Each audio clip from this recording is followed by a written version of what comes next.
नमस्कार दोस्तों, स्वागत है आप सभी का मेरे YouTube channel mind study point पे। दोस्तों आज की इस वीडियो में हम लोग एक टॉपिक को डिस्कस करेंगे जो टैक्सेशन का ही था और वो टॉपिक है रेजिडेंशियल स्टेटस के बारे में। दोस्तों वीडियो शुरू करने से पहले मैं आप सभी का बहुत ही शुक्रगुजार हूँ कि आप लोगों ने इस चैनल को काफ़ी ज़्यादा सपोर्ट दिया और सपोर्ट के बाद ही आज ये चैनल आज 3000 कंप्लीट करके 4000 सब्सक्राइबर के आसपास पहुँच चुका है। और मेरी उम्मीद यही है कि ये वीडियो अपलोड होने के बाद आप अगर इस वीडियो को देख रहे हो और आप लोग अगर नए हो तो चैनल को सब्सक्राइब और वीडियो अगर पसंद है तो वीडियो को लाइक और वीडियो में क्या समझा उसका कमेंट करके आप हमें ज़रूर बताएंगे। और ज़्यादा से ज़्यादा इस वीडियो को या फिर हमारे चैनल के और डिफरेंट वीडियोस को जो आपको हेल्प करती है समझने में, आपके डाउट्स को क्लियर करने में, उन वीडियोज़ को आप अपने दोस्तों तक, अपने क्लासमेट्स तक भी ज़रूर शेयर करें। आप लोग अगर किसी क्लास के या फिर किसी स्कूल के या किसी कॉलेज के ग्रुप में हो, अनऑफिशियल या फिर ऑफिशियल ग्रुप में हो, तो आप वहाँ भी ये वीडियो शेयर कर सकते हो ताकि दूसरों को भी इस वीडियो से हेल्प मिले। तो दोस्तों वीडियो में अब आगे बढ़ते हैं और आज के इस वीडियो में हम लोग जानेंगे रेसिडेंशियल स्टेटस के बारे में जो टैक्सेशन के अंदर है। तो दोस्तों टैक्सेशन से हम लोग क्या समझते हैं, टैक्सेशन हम लोगों ने क्या समझे, टैक्सेशन क्या होता है, इसके क्या क्या सेक्शन है, इन सभी के बारे में हम लोगों ने ऊपर अपने पहले वीडियोस में जाके देखे थे। अगर आप लोगों ने उस वीडियो को नहीं देखा है तो वीडियो का लिंक नीचे डिस्क्रिप्शन में और ऊपर आई बटन में होगा इसका प्लेलिस्ट, तो आप लोग वहाँ से पूरा सीरीज़ से ये वीडियो देखिए ताकि आपको टैक्सेशन जो है वो अच्छे से समझ में आए। अब हम लोग जानेंगे रेसिडेंशियल स्टेटस के बारे में। दोस्तों रेसिडेंशियल स्टेटस और सिटीजनशिप इन दोनों में स्टूडेंट्स काफ़ी टाइम कंफ्यूज रहते हैं, डाउट पे रहते हैं कि सिटीजनशिप और रेसिडेंशियल स्टेटस क्या होता है। तो दोस्तों रेसिडेंशियल स्टेटस और या स्टेटस हटाकर अगर सिर्फ रेसिडेंशियल और सिटीजनशिप के बारे में समझे तो सिटीजनशिप उनको कहते हैं जो वहाँ पे रह रहे हैं। अगर हम लोग इंडियन कल्चर की बात करें या फिर इंडिया की बात करें तो अगर हम लोग इंडिया में रह रहे हैं तो हम लोग सिटीज़न हैं इंडिया के। लेकिन अगर हम लोग इंडिया में काम करने आए हैं लेकिन रहते कहीं और के हैं, रहने वाले कहीं और के हैं, तो हम लोग यहाँ पे रेसिडेंशियल कहलाएंगे। सेम उसी तरीके से अगर हम लोग रहते इंडिया में हैं लेकिन काम कहीं और करते हैं, किसी दूसरे कंट्री में करते हैं, तो हम लोग वहाँ के रेसिडेंशियल कहलाएंगे और यहाँ के नॉन रेसिडेंशियल कहलाएंगे। लेकिन अगर यहाँ पे रहते हैं और यहीं पे काम करते हैं तो हम लोग यहाँ पे सिटीज़न भी कहलाएंगे और यहाँ के रेसिडेंशियल भी कहलाएंगे। तो इसको अच्छे से समझिएगा, एक बार मैं फिर से आपको समझाने की कोशिश करता हूँ। एक होता है रेसिडेंशियल, एक होता है सिटीज़नशिप। सिटीज़नशिप कहाँ पे होता है, जहाँ के आप रहने वाले हो, वो होता है सिटीज़नशिप। और रेसिडेंशियल क्या होता है, जहाँ पे आप काम करते हो। अगर आप इंडिया के नीचे ही काम कर रहे हो, इंडिया के अंदर ही काम कर रहे हो, आप वहाँ के रहने वाले भी हो और वहीं पे काम भी करते हो, तो आप रेसिडेंशियल भी हो और सिटीज़न भी हो। लेकिन आप इंडिया में रहते हो, इंडिया के रहने वाले हो, लेकिन आप काम कहीं और करते हो, तो आप इंडिया के रेजिडेंशियल नहीं हो, आप इंडिया के नॉन रेसिडेंशियल पीपल में हो, लेकिन आप सिटीज़न यहाँ के हो। तो ये डिफरेंस रहता है। तो आप होप कि आपको ये छोटा सा डेफिनेशन आपको समझ में आया होगा कि रेसिडेंशियल और सिटीजनशिप के बीच का डिफरेंस क्या होता है। अब हम लोग समझते हैं रेसिडेंशियल स्टेटस हम लोग को पढ़ना क्यों इंपॉर्टेंट है। तो यहाँ पे मैंने कुछ 3 इंपॉर्टेंट पॉइंट्स लिखे हैं जहाँ पे आपको सिटीजनशिप और रेसिडेंशियल का डिफरेंस भी एक देखने को मिलेगा। तो पहला पैराग्राफ पढ़ते हैं। An individuals taxability in India is determined by his residential status under the Income Tax Act in India। हम लोग जैसे कि इंडियन टैक्सेशन को पढ़ रहे हैं तो इनकम टैक्स एक्ट के अंदर रेसिडेंशियल स्टेटस को एक अच्छे तरीके से डिटरमाइन किया गया। एक इंडिविजुअल्स का टैक्सेबिलिटी इन इंडिया में क्या है उसे डिटरमाइन किया गया है, जो residential status under the income tax act के अंदर मिलता है इंडिया का। जो आपका फिस्कल ईयर यानी कि आपका जो प्रीवियस ईयर चल रहा है, असेसमेंट ईयर आने वाला है और उसके जो प्रीवियस ईयर्स हैं उनको हम लोग फिस्कल ईयर कहते हैं। उनको देखकर आपके बारे में, आपका स्टेटस के बारे में बताया जाएगा कि आप रेसिडेंशियल हो या फिर नॉन रेसिडेंशियल हो। वो हम लोग कैसे समझेंगे, क्या है, उन सभी के बारे में हम लोग इस वीडियो में पूरा अच्छे से जानेंगे। और वीडियो का लास्ट में हम लोग एक चार्ट देखेंगे जिसमें हम लोग उसे अपने प्रैक्टिकली समझेंगे कि हम लोग कैसे आइडेंटिफाई करें कि आप काम करते हो, जॉब करते हो, आप कोई जॉबर हो और ये वीडियो देख रहे हो, तो आप कैसे अपने आप को आइडेंटिफाई करोगे कि आप इनकम टैक्स के अंदर रेसिडेंस में आते हो या फिर नॉन रेसिडेंस में आते हो। तो हम लोग फिर से अपने टॉपिक पे आते हैं। The phrase residential status was coined by India's income tax rules. जो फ्रेज़ है रेसिडेंशियल स्टेटस का वो इनकम टैक्स रूल्स के अंदर बताया गया है। और उसमें हम लोग को ये भी बताया गया है कि सिटीजनशिप इन इंडिया एक इंडिविजुअल का और एक इंडिविजुअल का रेसिडेंशियल स्टेटस के बीच में क्या डिफरेंस है, और जिसको पढ़ के आप लोग कभी भी कंफ्यूज नहीं हो सकते, उसमें उनका कन्फ्यूज़न को दूर किया गया है। An individual may be an Indian citizen but become a non-resident for a certain year. एक इंडिविजुअल जो है, सपोज़ कीजिए मैं एक इंडिविजुअल हूँ और इंडिया का रहने वाला हूँ, लेकिन कुछ टाइम के लिए, कुछ साल के लिए मैं इंडिया में किसी भी तरह का काम नहीं कर रहा था, इंडिया से कोई भी इनकम जनरेट नहीं कर रहा था, मैं किसी दूसरे कंट्री में जाकर काम कर रहा था, चाहे वो दुबई हो, चाहे वो यूरोपियन कंट्रीज़ हो, चाहे वो दूसरे कोई भी जगह पे हो, जर्मनी हो, कहीं भी। तो अगर मैं कहीं और दूसरे शहर में, दूसरे कंट्री में जाके काम कर रहा हूँ और वहाँ से इनकम जनरेट कर रहा हूँ, तो मैं इंडिया का रेसिडेंस नहीं हूँ, इंडिया में मैं नॉन रेसिडेंस कहलाऊँगा। लेकिन इंडिया में टैक्स तो मुझको देना पड़ेगा, लेकिन एज ए नॉन रेसिडेंस, और मैं रहने वाला कहाँ का हूँ, इंडिया का ही, तो वो मेरा सिटीज़नशिप होगा। लेकिन अगर वही चीज़ मैं इंडिया में रह भी रहा हूँ, इंडिया से ही कमा भी रहा हूँ, तो मैं रेसिडेंस भी इंडिया का हूँ और सिटीज़न भी इंडिया का हूँ। फिर it is also worth nothing that the residential status as per income tax differs to sort of people.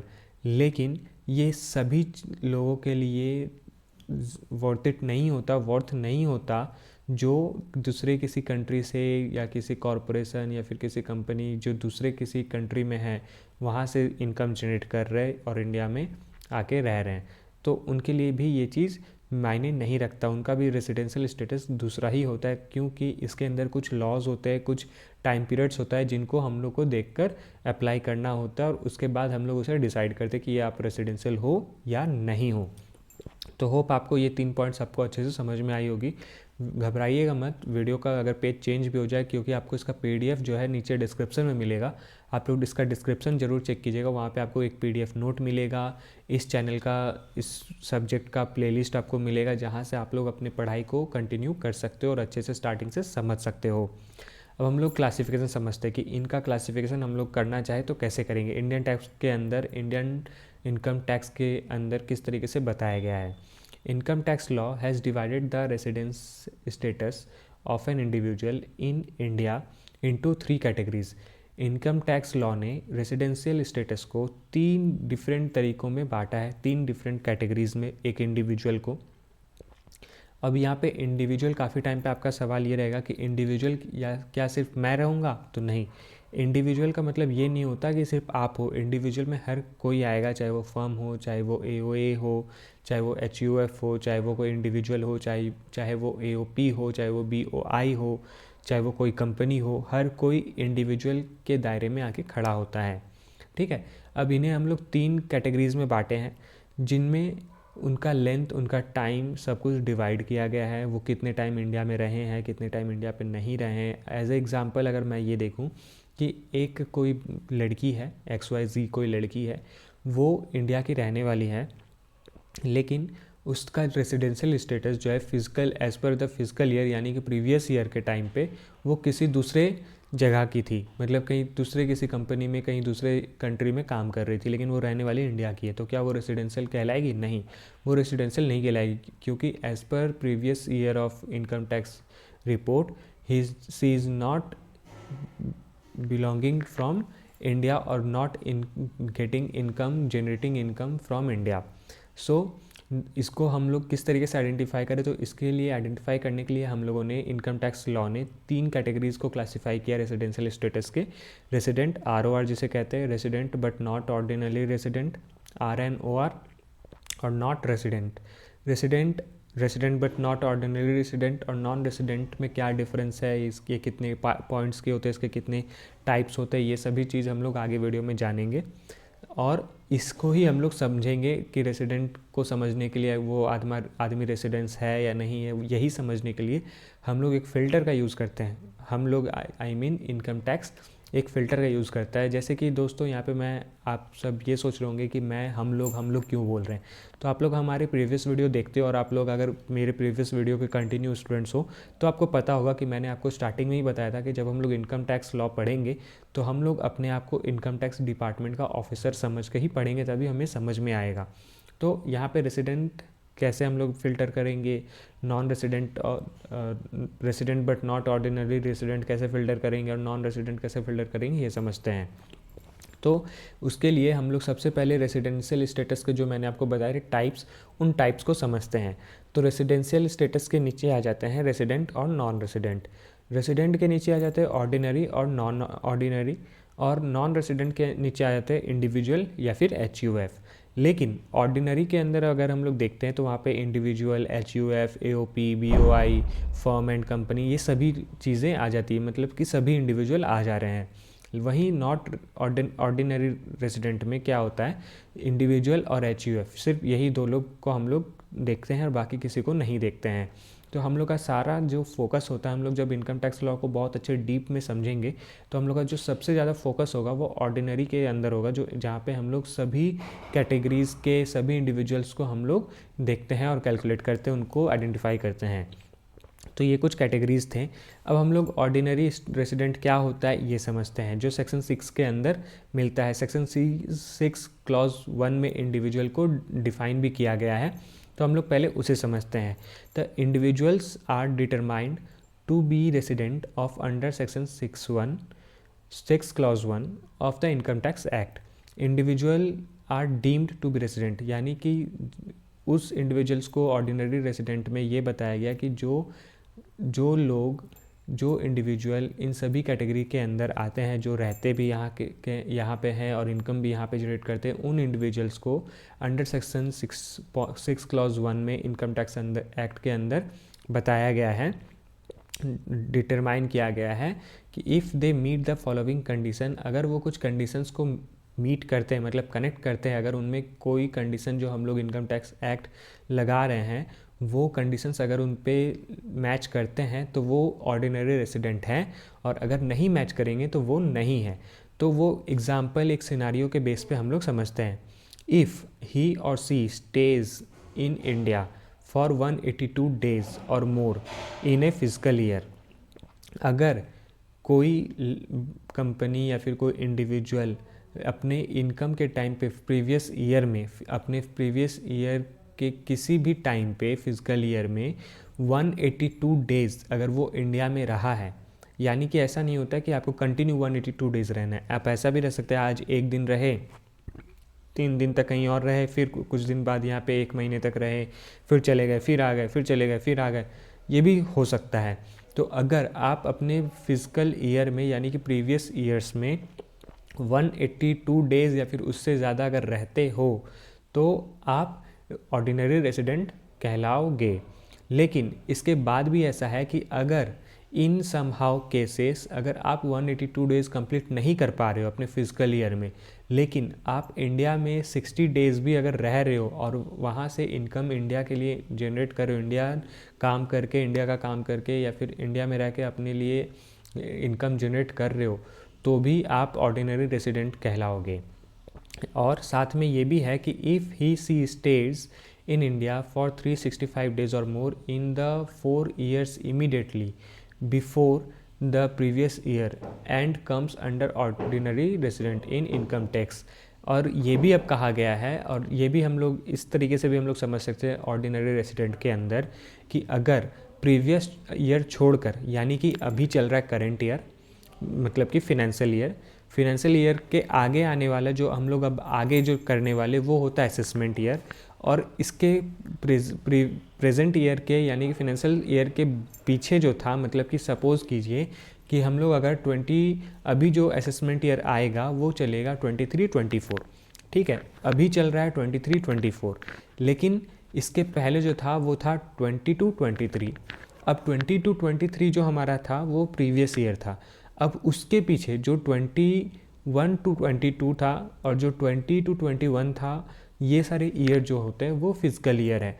अब इसके प्रीवियस ईयर से यानी कि 22-23 को छोड़कर 21-22, 20-21, 19-20, 18-19, 17-18, ये जो ईयर हैं, इन ईयर में अगर आप टोटल 365 डेज़ इंडिया में रह रहे हो, आप इमीडिएटली रह रहे हो, तो आप तुरंत उसे ऑर्डिनरी रेसिडेंट कह सकते हो।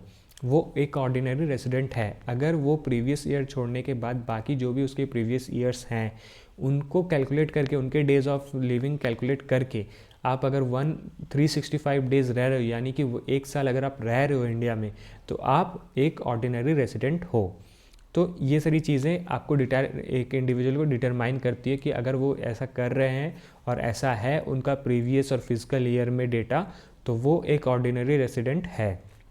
तो according to section 6 clause 6 of the income tax act 1961, there are two criteria under which an individual will be considered a resident or ordinary resident, ROR.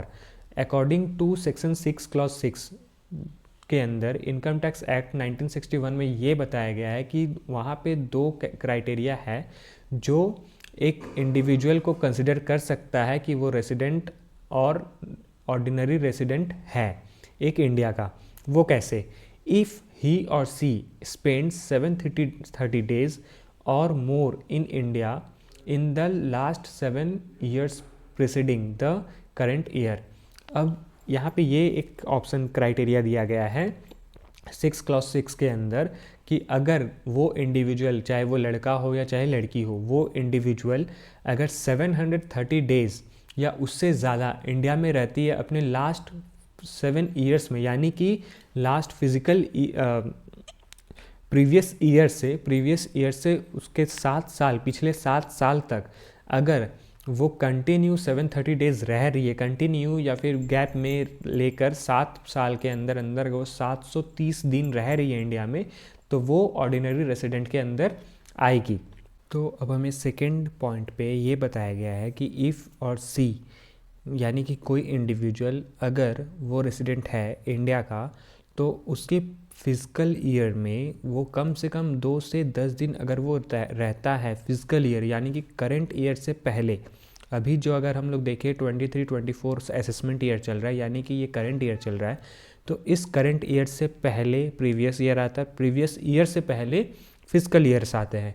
तो उन फिजिकल ईयर्स में अगर वो इंडिविजुअल एटलीस्ट 2 से 10 दिन अगर अपने इंडिया में रहकर कुछ इनकम जनरेट कर रहा है, तो वो ऑर्डिनरी रेसिडेंट कहलाएगा। तो ये रहा ऑर्डिनरी रेसिडेंट। अब हम लोग समझते हैं resident but not ordinary resident का क्या होता है। तो इसमें क्या होता है, ये लगभग तो ऑर्डिनरी रेसिडेंट जैसा मैच आपको दिखेगा इसमें कि सेम लगभग हो रहा है, लेकिन इसका जो आखिरी पॉइंट है उसमें आपका ये रहेगा कि जो प्रीवियस फिजिकल ईयर है, यानी कि इसमें करंट ईयर और प्रीवियस ईयर को नहीं देखा गया है, इसमें देखा गया फिजिकल ईयर, यानी कि करंट ईयर के बाद जो भी है वो प्रीवियस फिजिकल ईयर्स हम लोग कह सकते हैं। तो उनमें अगर वो 2 से लेके 10 दिन अगर इंडिया में रह रहा है, तो वो resident but not ordinary resident कहलाएगा। 10 दिन या फिर उससे ज़्यादा भी अगर रह रहा है तो वो एक रेसिडेंट तो कहलाएगा, लेकिन वो ऑर्डिनरी रेसिडेंट नहीं कहलाएगा। बाकी ऑर्डिनरी रेसिडेंट और resident but not ordinary resident में यही डिफरेंस है, और कोई डिफरेंस इसके अंदर नहीं है। तो आपको दोनों जो डेफिनेशन होगा वो लगभग सेम समझ में आएगा। अगर आपने ऑर्डिनरी रेसिडेंट अच्छे से समझा तो ये इसमें भी सेम चीज़ है, लेकिन मैं फिर भी आपको ये एक बार फिर से पढ़कर बता देता हूँ और समझाने की कोशिश करता हूँ। When an SSC meets the following fundamental requirements, जब कोई एसएससी अपने फंडामेंटल रिक्वायरमेंट से मीट करता है, मतलब उसका इनकम टैक्स डिपार्टमेंट का जो भी फंडामेंटल रिक्वायरमेंट्स है कि अगर आपके पास ये सारी चीज़ें हैं तो आप उसमें मीट कर रहे हो, आपका उसमें मैच हो रहा है। तो अगर कोई एसएससी यानी कि जो इनकम टैक्स फाइल अपडेट कर रहा है, अगर वो इन सारे रिक्वायरमेंट्स को फुलफ़िल कर रहा है तो वो RNOR कहलाएगा। If an individual stays in India, अगर कोई इंडिविजुअल इंडिया में रह रहा है फॉर 182 डेज़ का टाइम पीरियड या फिर उससे ज़्यादा एक प्रीवियस फिजिकल ईयर में, किसी एक फिजिकल ईयर में, और इफ़ ही और सी यानी कि अगर कोई इंडिविजुअल 60 डेज़ अपने टाइम ऑफ पीरियड इंडिया में रह रहा है एक फिजिकल ईयर में, और 365 डेज़ या उससे ज़्यादा किसी 4 प्रीसीडिंग फिजिकल ईयर में रह रहा है, तो वो resident but not ordinary resident कहलाएगा। तो इसका भी यही 2 पॉइंट है जो हम लोगों ने ऑर्डिनरी रेसिडेंट में पढ़ा था, तो इसमें बहुत ज़्यादा डिफरेंस नहीं है।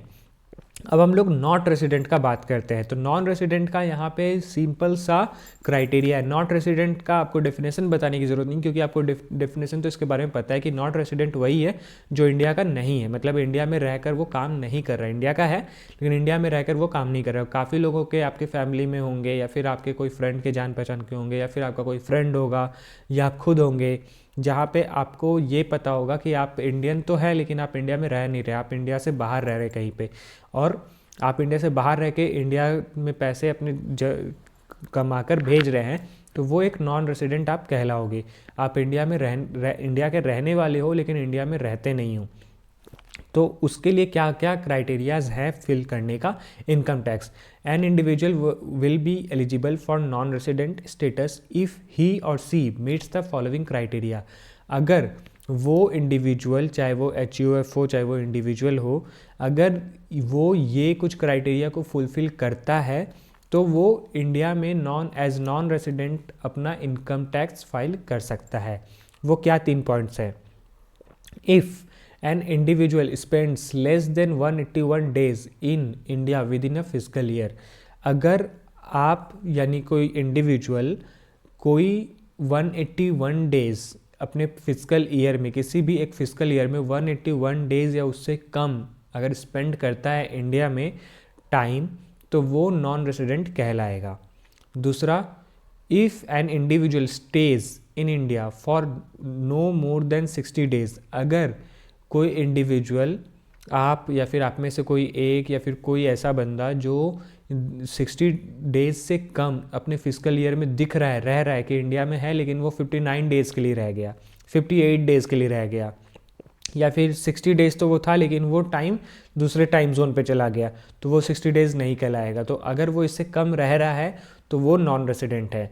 सेम अगर कोई इंडिविजुअल इंडिया में ज़्यादा से ज़्यादा 60 दिन लेकिन अपने फिजिकल ईयर में वो 365 डेज कंप्लीट नहीं कर पा रहा है physical year, but does not remain for 365 days, मतलब एक साल 60 दिन से ज़्यादा तो रह रहा है लेकिन 365 डेज तक वो नहीं पहुंच पा रहा अपने प्रीसीडिंग 4 फिजिकल ईयर में, मतलब प्रीसीडिंग 4 फिजिकल ईयर में वो 365 डेज अगर नहीं रह रहा है तो वो नॉन रेसिडेंट कहलाएगा। तो ये सारे अगर क्राइटेरिया अगर कोई फुलफिल कर पा रहा है इंडिविजुअल, तो आप या वो इंडिविजुअल नॉन रेसिडेंट कहलाएगा। और अगर इससे ज़्यादा कोई रह रहा है तो वो ऑर्डिनरी या फिर RNOR यानी कि resident but not ordinary resident कहलाएगा।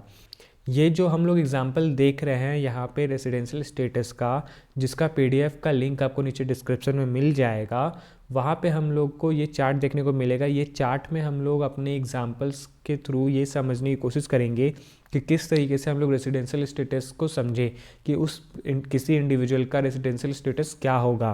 तो हम लोग 2021 हम लोग जो देख रहे हैं वो हम लोग अभी समझ लेते हैं। फ़िलहाल वो हमारा असेसमेंट ईयर है, और 2019 टू 2020 जो है वो हमारा प्रीवियस ईयर है, और 2018-19 से नीचे जितने भी है 2011 से लेके 11-12 तक वो हमारा फिजिकल ईयर है। तो अगर हम लोग ये समझे कि अगर कोई इंडिविजुअल अपना नंबर ऑफ डेज 130 डेज रह रहा है 2019 में यानी कि प्रीवियस ईयर में, तो वो क्या है, वो रेसिडेंस है या नॉन रेसिडेंस है। तो हम लोग को यहाँ पे देखने को मिल रहा है R का मतलब होता है रेसिडेंट और NR का मतलब होता है नॉन रेसिडेंट, और उसके ठीक बगल में हम लोग को ये देखने को मिल रहा है कि which of the condition A, अगर A दिख रहा है तो वो ऑर्डिनरी है, और अगर R दिख रहा है उसके जगह रेसिडेंट दिख रहा है तो B is satisfied to become resident और नॉन रेसिडेंट। तो अगर कोई 2019 में 130 डेज रह रहा है तो वो क्या हो जा रहा है, रेसिडेंट, और दूसरे वाले में क्या हो जा रहा है, बी यानी कि रेसिडेंट बट नॉट रेसिडेंट, ऐसे भी कह सकते हैं क्योंकि उसने 182 डेज कंप्लीट नहीं किया है। फिर सेम उसके फिजिकल ईयर में क्या है उस हिसाब से हम लोग चेक करेंगे कि वो रेसिडेंट है या नॉन रेसिडेंट है। ठीक वैसे ही कि अगर कोई आदमी प्रेजेंस इन इंडिया में एक दिन भी नहीं रह रहा है, 2014-15 में अगर बात करें वो एक दिन भी नहीं रह रहा है तो वो नॉन रेसिडेंट कहला रहा है, और उसके बगल में वो नॉन हो जा रहा है। तो इस तरीके से हम लोग अगर प्रैक्टिस करते हैं तो रेसिडेंशियल स्टेटस हम लोग को अच्छे से समझ में आ जाएगा। तो दोस्तों आज के लिए बस इतना ही। उम्मीद करता हूँ कि आप सभी को मेरा वीडियो पसंद आया होगा और वीडियो आपको अच्छे से समझ में आई होगी। तो दोस्तों आप लोग अगर किसी डिफरेंट यूनिवर्सिटीज़ से हो, आप किसी यूनिवर्सिटी में एमबीए कर रहे हो या किसी यूनिवर्सिटी में अपने ग्रेजुएशन कर रहे हो या फिर आप किसी स्कूल में हो और आपको प्रोजेक्ट्स और असाइनमेंट्स मिल रहे हैं, तो ये हमारे सोशल मीडिया प्लेटफॉर्म्स हैं जहाँ पे आप लोग हमसे कनेक्ट होकर अपने प्रोजेक्ट्स या फिर असाइनमेंट्स के डाउट्स क्लियर कर सकते हो।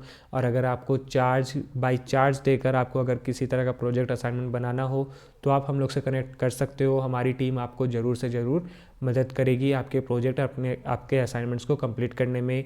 बस याद रखिए कि आप अपने प्रोजेक्ट्स और असाइनमेंट के जो भी टर्म्स एंड कंडीशन है उसे अच्छे से समझिए और उसे हमारी टीम को या फिर हम तक वो चीज़ें ज़रूर पहुंचाएं। साथ ही अगर आपको सिर्फ फ्री वीडियोस चाहिए होंगी तो हमारा सब्सक्रिप्शन स्टार्ट है, आप उसे ज्वाइन कीजिए। आप लोग अगर वीडियोस को देखते हो और चैनल को सपोर्ट करते हो तो आपको इन जो आप लोग क्वेश्चंस भेज रहे हो, जिस यूनिवर्सिटीज़ के भेज रहे हो, आपको उन यूनिवर्सिटीज़ के क्वेश्चंस का सॉल्यूशन आपको फ्री में मिलेगा। सॉल्यूशन इन द सेंस कि अगर आप कुछ क्वेश्चंस भेजते हो उसके ई बुक्स अपने साथ अपने भेज रहे हो तो हम लोग वहाँ से आपके प्रॉब्लम्स का सॉल्यूशन निकाल कर आपको भेजेंगे। किस तरीके से आपको आंसर लिखना है, क्या लिखना है, कहाँ से लिखना है, एक तरह से पेज रेफरेंस आप लोग को वहाँ से मिल जाएगा। तो अगर आप किसी यूनिवर्सिटीज़ से हो और आपको ऐसी हेल्प चाहिए होगी तो आप लोग हमारे ईमेल आईडी या फिर सोशल मीडिया प्लेटफॉर्म से ज़रूर कनेक्ट हो। ये स्टेप उठाने का कारण ये है क्योंकि काफ़ी ऐसे एनोनिमस लोग हैं जो स्टूडेंट्स के पैसों को लेकर फ्रॉड करते हैं और उनको पास नहीं करवाते हैं, या फिर कई टाइम पे ऐसा भी होता है कि पैसे ले लेते हैं, आपको ब्लॉक कर देंगे, या फिर कई टाइम पे ऐसा होता है कि आपको बोलेंगे कि आप पास हो जाओगे लेकिन वो पास नहीं होते और फिर उनके साथ आप कनेक्ट नहीं कर पाते हो। लेकिन मैं आपको इस चैनल प्लेटफॉर्म के थ्रू मैं आपको ये चीज़ पहुंचा रहा हूं कि आप उन तक मत जाइए जिनका आपके पास कोई कनेक्शन ना हो। आप उनसे कनेक्ट कीजिए जिनके पास आपका हर तरह का कनेक्शन हो, जो कि आपको आपके स्क्रीन के सामने आपको देखने को मिल रहा है। तो आप जल्दी से जल्दी हमारे चैनल के साथ अपने ईमेल आईडी या फिर अपने सोशल मीडिया प्लेटफॉर्म के साथ कनेक्ट होइए। आपके जो भी डाउट्स हैं हम लोग वहाँ पे क्लियर करने की ज़रूर से ज़रूर कोशिश करेंगे। वीडियो को पूरा देख लिया, आपका बहुत बहुत धन्यवाद।